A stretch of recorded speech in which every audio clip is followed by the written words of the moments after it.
y yo soy una enamorada de Royal Gift, del burro zamorano que cruzó el Atlántico y que fue el regalo del rey Carlos III al presidente George Washington.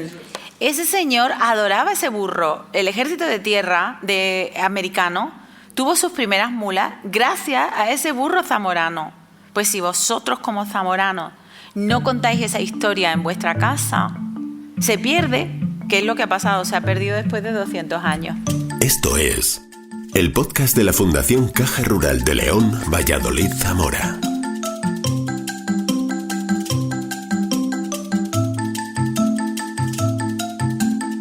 Escucha la carta, las conferencias, la voz de los premiados, el argumento del autor. Investigadores, médicos, científicos, historiadores, músicos, creadores de cultura y arte, intelectuales de diversas ramas se convierten en divulgadores de conocimiento a través de este podcast. Bienvenido. Año 1596, un barco español a la deriva y el cuaderno de bitácora de la gallega Isabel Barreto, de la familia Ponce de Villasanta, la primera mujer almirante de la historia. Nos narra las vicisitudes de la expedición que emprendió con su esposo por el Pacífico y de la que tras su muerte tuvo que hacerse cargo. Una gallega que marcha a Lima con la familia, nuevos mundos, nuevos horizontes llenos de posibilidades. Una mujer adelantada a su tiempo, con un espíritu aventurero que sigue siendo de gran coraje y bravura aún en nuestros días. Una tarea nada fácil. En esta novela podemos ver las aventuras de la aguerrida, apasionada y culta Isabel Barreto, como hemos indicado, la indómita Matilde, la sabia y leal Catalina o la madre, hija, esposa y guerrera incansable Sara. Isabel Barreto y estas tres mujeres que hemos indicado navegan por el reinado de Felipe II guiadas por su espíritu aventurero y el inquebrantable afán de superación después de enfrentarse a los ingleses y a la guerra de la independencia de los Estados Unidos de América, recorriendo así una parte importante de nuestra historia del siglo XVIII. Es una novela inspirada en hechos reales, con un profundo rigor histórico que representa muy fielmente momentos destacados de la historia de España, buscando escenarios que se alejan de las grandes capitales y ciudades habitualmente más representadas en nuestra literatura, como puede ser Madrid, como puede ser Barcelona. Pero a la vez, una obra cargada de amor, pasión y emociones. Un viaje a lo desconocido, un cambio de rumbo inesperado en las vidas de sus protagonistas que recoge los instintos más básicos y retrata la traición, los celos, la envidia, la lucha por el poder. Una historia protagonizada por el más puro instinto de supervivencia en el que triunfa la fuerza más poderosa, el amor. Esto es lo que nos plasma en esta obra la Casa del Algodón, Eva García, fundadora y presidenta de la Asociación de Legacy, asociación que difunde el legado español en Estados Unidos, que nació en Bilbao y creció en Málaga, ciudad en la que trabajaba como productora y locutora de radio cuando le ofrecieron la oportunidad de expandir su talento por Chicago. Por ello, cuenta con más de 20 años de experiencia en el ámbito internacional en Estados Unidos y Latinoamérica, de los cuales 15 los ha dedicado a la comunicación, al protocolo y a las relaciones institucionales, especialmente en el ámbito de la defensa y la seguridad. En el año 2004 regresa a España y desde entonces se ha convertido en promotora incansable de la difusión del legado español en Estados Unidos. Ha colaborado en la edición y publicación de innumerables libros relacionados con Estados Unidos y con el ejército español, que no vamos a nombrar ahora porque tendríamos para un buen rato. Siendo poseedora de varios máster y dominando perfectamente español, inglés, francés e italiano. Fue nombrada embajadora marca Ejército en el año 2020 y recibió la Cruz del Mérito Naval en el año 2015 y el Premio Armada Española en el 19. También ha sido galardonada con la 5ª edición del Premio Bernardo de Gálvez en el 2015 por su excelente contribución a la recuperación del héroe olvidado.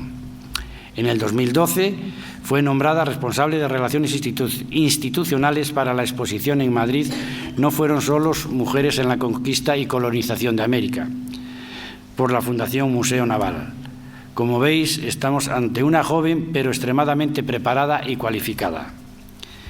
El legado español en los Estados Unidos de América es una novela arrebatadoramente romántica, inspirada en hechos históricos reales que no podemos dejar de leer hasta la última página, fruto de una asombrosa labor de investigación histórica a la que se une una prosa delicada al verso de una trama apasionante. Siempre se ha dicho que es muy importante conocer nuestro pasado para entender el presente y programar el futuro. Aquí tenemos una importante parte de nuestro pasado que nos lleva a entender la forma de actuar de esas personas en esta época tan importante de la historia de España.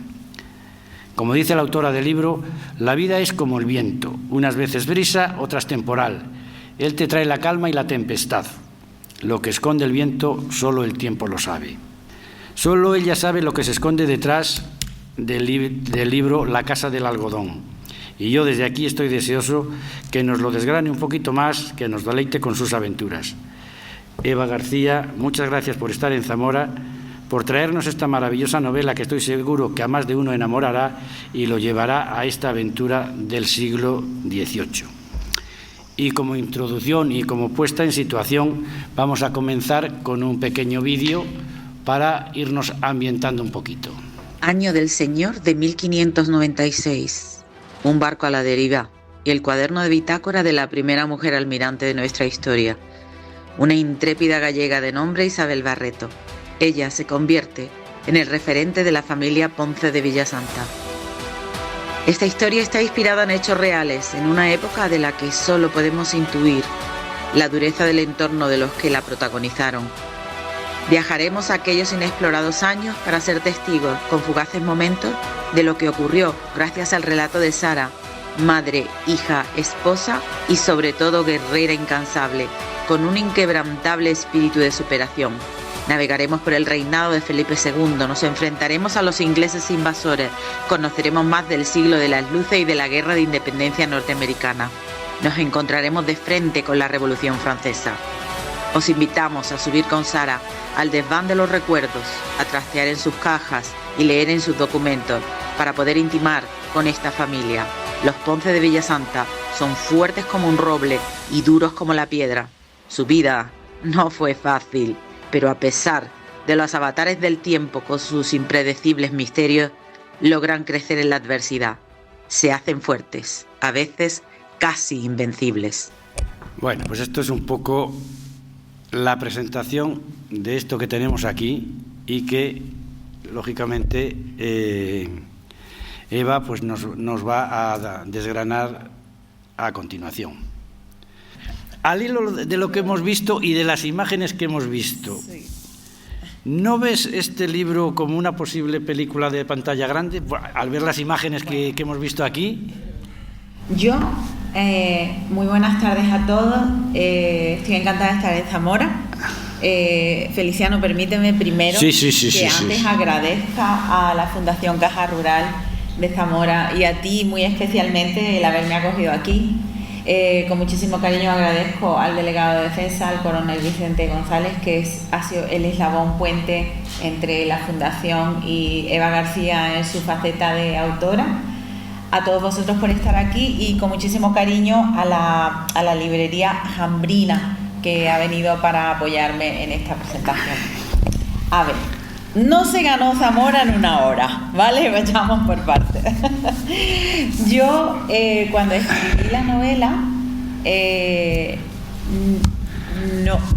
nunca pensé, yo nunca había estado en Zamora, y es curioso pues que decidí ponerle a uno de los capítulos, se titula así, No se ganó Zamora en una hora, y aquí estoy en Zamora, hablando en primera persona y en primera línea de saludo de las posibilidades que puede tener esta novela de estar en la gran pantalla.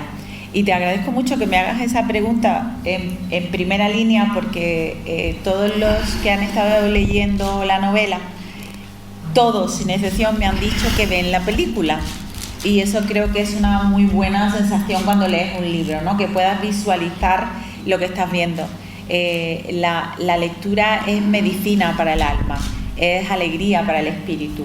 Entonces, el poder estar leyendo una historia y que te transporte al 1596 o al siglo de las luces, a la Ilustración española, creo que es maravilloso.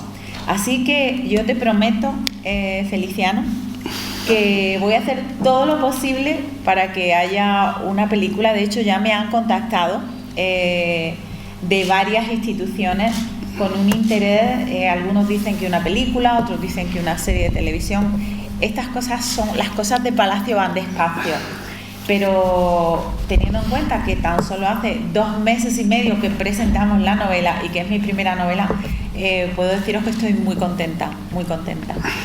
Muy bien. Yo más que nada te lo decía porque, hombre, las imágenes que acabamos de ver son un poco espectaculares, ¿no? Entonces eso, vista en una pantalla grande, pues puede quedar... Claro, es el hacer un book trailer, que así se le llama a lo que acabamos de ver, creo que le da mucho encanto a la historia, aunque claro, luego cada uno nos tenemos que imaginar cómo se ve Sara, cómo se ve Matilde, cómo se ve Isabel. Muy bien, muy bien. Oye, ¿cómo te surge la idea esta del libro? Pues veréis, yo soy de Bilbao, tengo acento de Málaga porque también soy de Málaga y a veces parezco guiri porque también soy de Chicago. Soy de una tribu en extinción que son los Bimachi, soy de Bilbao, de Málaga y de Chicago. Pero lo más importante es tener una madre con fuerza, como es mi madre de Bilbao. Y un buen día, hace 3 años, más o menos, o 4, estábamos sentadas en el salón viendo la tele y dijo a hija, yo de verdad, esto de los dragones voladores, los alienígenas que invaden nuestras ciudades, los zombies vivientes que no pueden ser ya más feos, por favor, de verdad, necesito que una historia con la que yo me pueda sentir identificada. ¿Por qué no me escribes algo para que yo me entretenga y que yo me pueda sentir identificada? Y bueno, un reto porque yo nunca había escrito. Y bueno, mi madre, como buena bilbaína, me lo dijo, pero no me lo dijo pensando que lo iba a hacer. Eso era aproximadamente enero. Y pensé, bueno, ¿y por qué no regalarle a mi madre una novela donde cuente una historia de mujeres con fuerza, ¿no? De madres españolas, de abuelas españolas, de mujeres capaces de las aventuras más trepidantes. Me senté y ese año, en Navidad, fue el regalo de Navidad de mi madre. Pues un bonito regalo y además inolvidable. Visto un poco así por encima, tienes un hilo conductor de toda la obra, que es Isabel Barreto. ¿Cómo te dio por ponerla, por así decir, como hilo conductor de toda la novela? Bueno, Isabel Barreto vino a buscarme a mí. Me parece increíble que la mayoría de los españoles, yo diría, me atrevería a decir casi un 90% de los españoles, no conozcamos a esta increíble mujer. Yo no la conocía. Hasta que en el año 2012, como bien has dicho en tu presentación, la Armada Española hizo una exposición en el Museo Naval de Madrid a la que llamó No fueron solos. Y yo he estado siempre muy involucrada en temas culturales, de defensa y de historia, y me pidieron que, como tenía muchísimos contactos y le querían dar mucha visibilidad a esta exposición, que si aceptaría hacer las relaciones institucionales de la exposición. Fue fascinante el ser parte de esta exposición, porque fue ahí donde yo conocí a Isabel Barreto. Ellos hablaban de Isabel Barreto como una parte fundamental de la exposición, por lo que ella logró de llegar a ser la primera mujer almirante, pero más allá de Isabel había unas historias increíbles de muchísimas mujeres que en aquella época, estamos hablando de unos años que no tienen nada que ver con lo que vivimos ahora, ¿no? Embarcarte en un galeón e irte a hacer las Américas era jugarte la vida en un 70%. Y a mí, yo soy una persona muy curiosa, yo no soy historiadora, pero soy muy curiosa, me gusta mucho leer. Entonces yo me acuerdo que durante el tiempo que duró la exposición, yo estuve muy interesada en saber más sobre Isabel y sobre todas aquellas mujeres.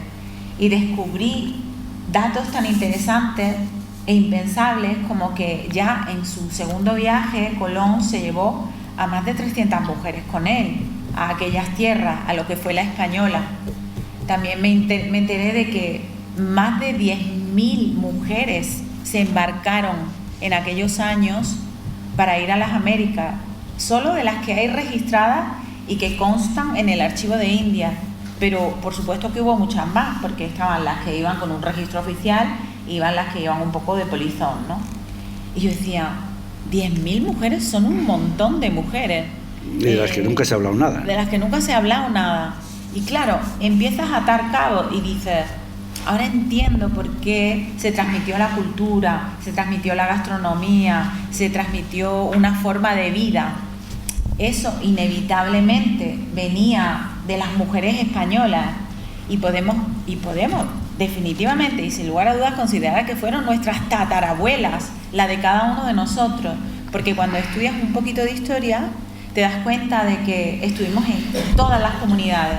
La Universidad de la Florida hizo un estudio de los españoles que llegaron en el 1560, alrededor de 1565, cuando se funda la primera ciudad norteamericana más antigua, que es San Agustín de la Florida, por un señor de Avilés, el almirante Pedro Menéndez de Avilés, y ellos han hecho un registro de todas las personas que fueron, nombre, apellido, de dónde provenían, qué profesión tenían. Y obviamente allí tenían que ir mujeres, muchísimas mujeres, para contribuir a la fundación de todas esas ciudades.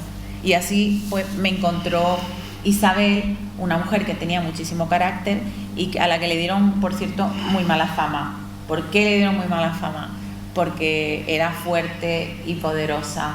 Y el hombre que estaba a sus órdenes no le parecía oportuno estar a las órdenes de una mujer, porque eso nunca se había visto. Y en los libros de historia lo que ha quedado es que era una mujer temperamental, caprichosa, mala, pero cuando lees las crónicas reales y los apuntes reales dices, bueno, pues tan mala no debió ser. Hombre, desde luego, desde luego. O sea, aquí vemos un ingente trabajo de investigación, pero ¿de dónde recopilaste todos estos datos? Como te acabo de decir, Feliciano, yo soy muy curiosa y llevo muchísimo tiempo, estuve viviendo en Estados Unidos por bastantes años y en el 2004 volví a España. Y desde que puse pie en la madre patria, me di cuenta del gran agujero que teníamos en el conocimiento de nuestra historia y de nuestra influencia, sobre todo en el país número 1 del mundo, que son los Estados Unidos de América. Entonces yo empecé mi aventura histórica en Menorca, porque el primer almirante de los Estados Unidos de América resulta que es de sangre española, es el hijo de un menorquín. Y yo había ido por lo menos 14 veces a la isla de Menorca y había aprendido pues lo bonita que era la isla, lo mucho que se peleaban por ella, los ataques de los piratas berberiscos, la vida tan dura que tuvieron cuando en un año X vinieron los otomanos, invadieron la isla y se llevaron a más de 3.000 prisioneros a Constantinopla. Y ese fue un poco el encaje que hice, ¿no? Todo es el mar, todo tiene que ver con el mar. El mar te trae lo bueno y lo malo, porque si no estás bien protegido, pues por el mar pueden entrar pues piratas berberiscos, como fue en esa época. Y pues con el hilo conductor de Isabel como una mujer referente, hacen falta referentes históricos en España, punto. O sea, referentes históricos, hombres y mujeres. Pero por lo menos de hombres sí hay referentes, pero de mujeres no, porque en aquella época los que escribían eran los hombres y hablaban de otras cosas. Pero hay que recuperar ese relato. Así que combiné lo que yo conocía de la influencia de una isla como Menorca, que había sido un puerto conquistado y reconquistado, y ahora era español, y ahora era inglés, y ahora era francés, con la belleza del carácter y de la fuerza de una mujer como Isabel, y la hice a su dama de compañía que existió, que se llamaba Pancha, la primera mujer de la saga de la familia Ponce de Villasanta, que es la familia protagonista de La Casa del Algodón.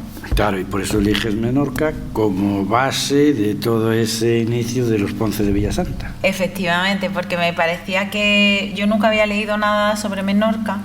Yo tenía mucho interés en hablar de Madrid, Sevilla, Barcelona, lo hemos visto en tantas películas antiguas, nuevas, y dije, Menorca, con lo bonita que es, con la de historia que tiene, digo, pues empiezo en Menorca, pero como a mí me gusta mucho viajar y siempre considero que todos deberíamos de dejar nuestro hogar natal, ciudad natal por un tiempo para luego quererla todavía más, pues dije, bueno, va a ser un periplo.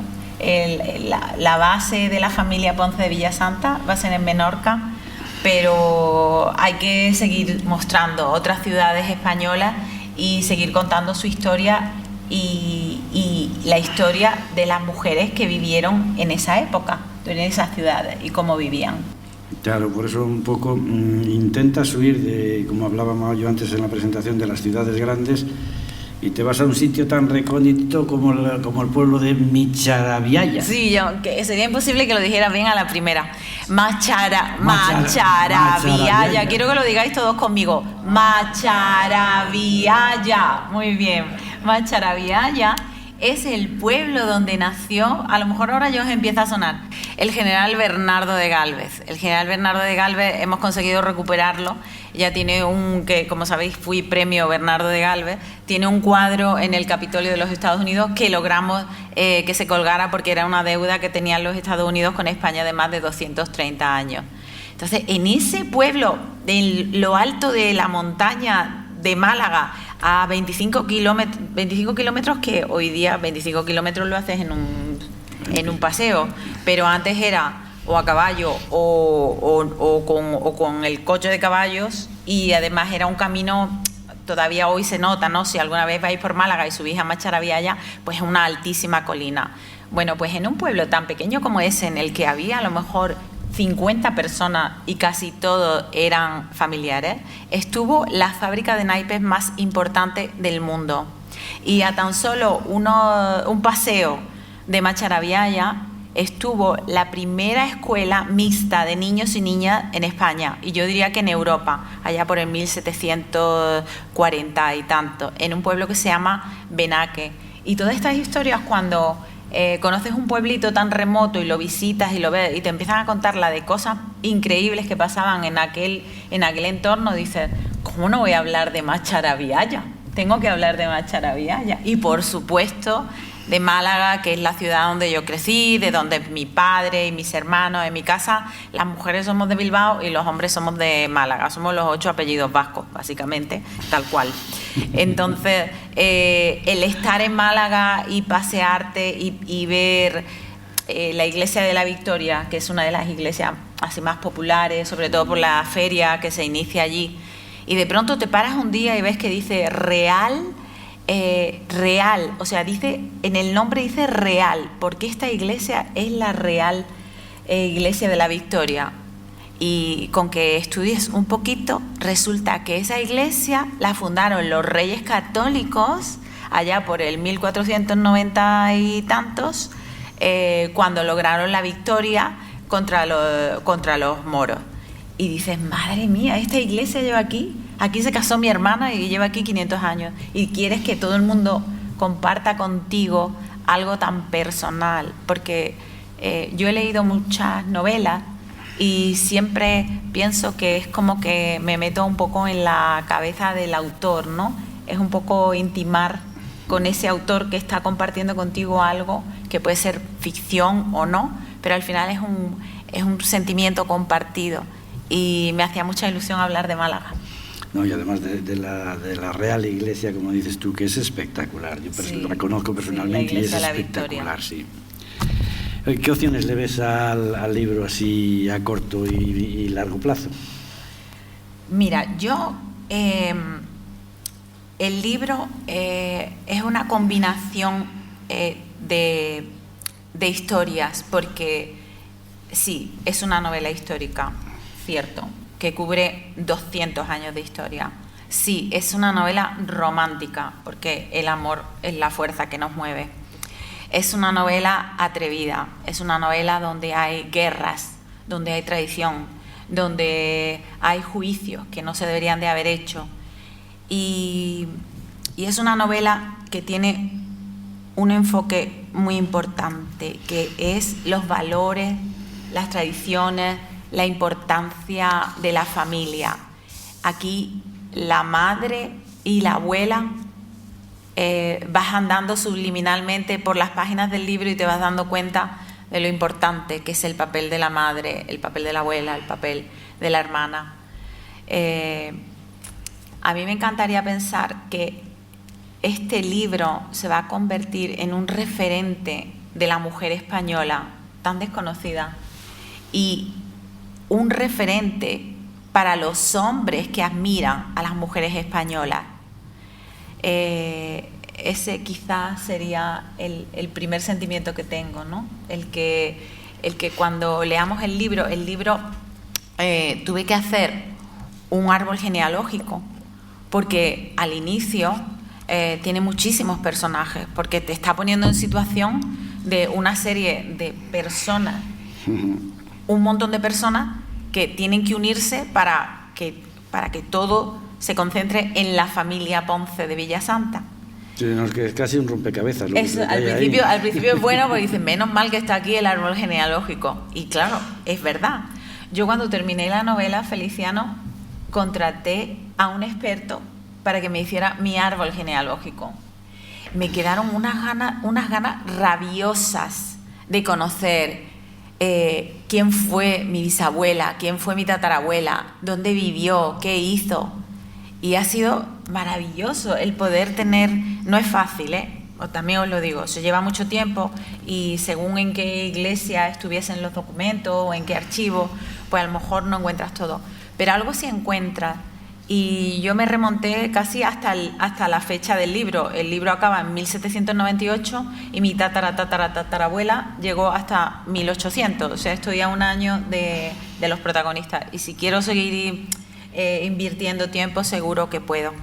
Y yo creo que es muy importante que recuperemos nuestra historia oral.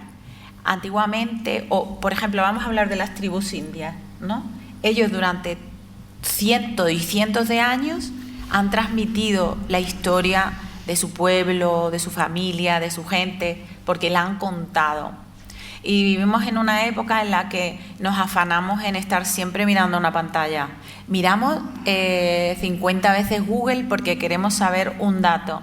Y se nos olvida que a nuestro lado tenemos a una madre, a una abuela, a una tía, a personas que nos pueden contar historias que nos pueden parecer la realidad supera la ficción. Tengo aquí a una señora que no puedo dejar de mirar, que ha sido la primera en llegar, y yo estoy segura que si yo me siento con esta señora con su jersey azul, me entran ganas de escribir otra novela, porque esta señora se merece toda nuestra atención, porque ha vivido... Por favor, un aplauso para ella. Y no la conozco personalmente, pero aquí está, en un día cualquiera de la semana, en Zamora, ha venido a ver a una señorita que va a hablar de la Casa del Algodón, y para mí, las personas como tú sois las estrellas, porque tenemos que empezar a mirar a las personas que tenemos al lado. Ellos vivieron vidas intensas, profundas. Preguntémosle y entonces nuestra imaginación volará. Ojalá que el libro provoque eso. Ese es un tema que yo lo he peleado muchas veces desde nuestro ámbito, ¿no? Que son las tradiciones. El pelear y el luchar por conservar y por preservar nuestras tradiciones. Porque hay muchos casos que no están escritas y, como se suele decir, muere una persona mayor, muere una biblioteca, porque eso ya es irrecuperable. Y eso las recetas de cocina. Yo, mucho antes de escribir este libro, cuando yo me iba a ir a Estados Unidos, me senté con mi madre, que la volví loca, y yo quería todas las recetas que ella hacía. Yo me senté y escribía todo lo que ella hacía. Da igual si vuelvo a ver ese libro o no, resulta que hay un libro con esas recetas. Yo me acuerdo sentándome con mi abuela, que era una mujer impresionantemente interesante. Mi abuela iba al supermercado y decía lo que había hecho yendo al supermercado, y tú no querías ver la tele. No sé qué arte tenía en contarte lo que había hecho, cómo había llegado al supermercado.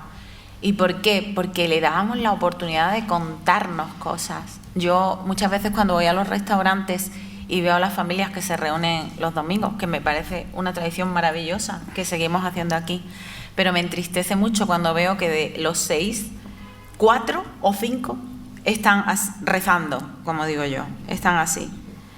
Y yo en mi casa, a la hora de comer, tengo una cesta a la entrada y digo, los teléfonos en la cesta, vamos a comer en paz, vamos a comer hablando, contándonos cosas, porque es demasiado fácil el entretenernos con impactos visuales de lo que las nuevas tecnologías hoy nos dan. Sí, y esa de cara sobre todo a la gente joven es una batalla perdida, ¿eh? No, yo no creo. Yo creo que es cuestión de... No podemos decir que es una batalla perdida porque entonces tiramos la toalla, o tiramos la espada, o tiramos el libro, o... Yo creo que siempre hay formas de atraer, ¿no? De intentar hacer que las costumbres vuelvan. Y todo es... Pues eso, el sencillo detalle de decir, vamos a dejar los teléfonos en la cesta, que te van a gritar, van a enfadarse, pero no importa, vamos a sentarnos y vamos a hablar. ¿Qué hiciste hoy en el cole? ¿Dónde estuviste? No sé, hay que intentarlo. Me parece espectacular, me parece espectacular. Sí. Eva, ¿a quién va dirigido el libro? ¿Quién puede o quién debiera de leer este libro? Todo el mundo. Este no es un libro para mujeres, no es un libro para hombres, no es un libro para jóvenes, es un libro para que todos se entretengan. Lo más importante de una novela es que te entretenga. Eso es lo más importante. Te tiene que enganchar la lectura. Tienes que tener ganas de saber qué va a pasar y tienes que tener pocas ganas de que se acabe, porque cuando se acabe como que pierdes ese contacto con los personajes. Entonces, este libro no tiene límites de edad. Lo que sí creo es que debería ser el regalo número 1 para el Día de las Madres este año. Eso sí que me haría feliz, ¿no? Oye, pues aprovechar que estamos ahí a la vuelta de la esquina. Claro, el que se le diga a mamá, porque el libro en su primera página dice a mi madre Cheli y a mi abuela Natividad, heroínas sin capas que me enseñaron a volar. Y luego a continuación le digo, y a mi padre que me guía en el vuelo. Hay muchos libros, hay muchas historias, hay mucho donde elegir cuando uno entra a una librería o cuando va a una biblioteca. Y quizá si tuviera que venderte mi libro en un minuto, aquí en esta audiencia, yo diría que el factor diferencial es que esto es una historia de España, de españoles, y es de lo nuestro. Y que en algún momento, cuando estás leyendo el libro, como os he dicho, puedes pensar que alguien de tu familia estuvo en ese barco o estuvo en ese mercado o fue parte de esa situación. Porque también siempre Braveheart, la lista de Schindler, El Patriota, son películas con las que todos hemos crecido y nos hemos enamorado. ¿Y por qué tienen que ser siempre historias de otros países y de otra gente? Si nosotros tenemos historias para enamorar en Hollywood y mucho más allá. Pues, y además en un país o en unas zonas como estas, donde siempre han sido zonas de mucha inmigración. Sí. Ha habido gente, ha habido mucho emigrante siempre. Entonces, pues puede ser que algún ancestro nuestro ande por ahí. Claro, nosotros... Por ahí perdido. Es que los límites de España eran enormes. A ver, Lima, Perú, que es donde crece Isabel Barreto, era España, pero no era una colonia, no nos confundamos. Nosotros no teníamos colonias, nosotros teníamos provincias de ultramar. Entonces, Lima, Perú, era España. México era España, Guatemala era España, El Salvador era España. Y nosotros íbamos y veníamos. Por eso cuando vas a uno de estos países es inevitable que te sientas parte de ellos. Es lo mismo que cuando ellos vienen aquí, vean pues las iglesias, las plazas, la forma en la que cocinamos.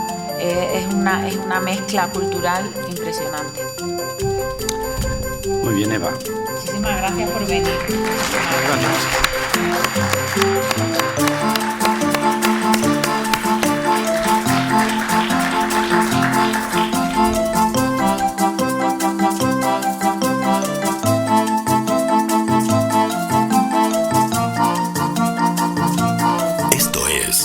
El podcast de la Fundación Caja Rural de León, Valladolid, Zamora.